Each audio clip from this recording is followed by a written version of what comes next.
Good morning, this is Agent Helen. Alam mo ba, kapag sinabing St. Peter Life Plan, hindi lang kabawang ang pinag-uusapan. Meron po tayong 3 major benefits. Una po, life insurance para sa edad na 18 to 59 years old.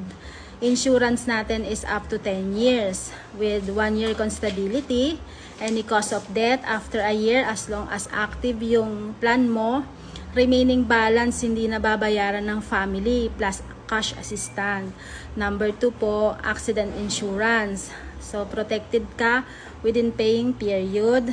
Na accident kahit wala pang 1 year, remaining balance mo hindi na rin babayaran ng family plus times 2 pa ng contract price mo na chosen plan mo ang iyong cash assistance. Para po ito sa mga edad na 18 to 54 years old. Number 3, guaranteed memorial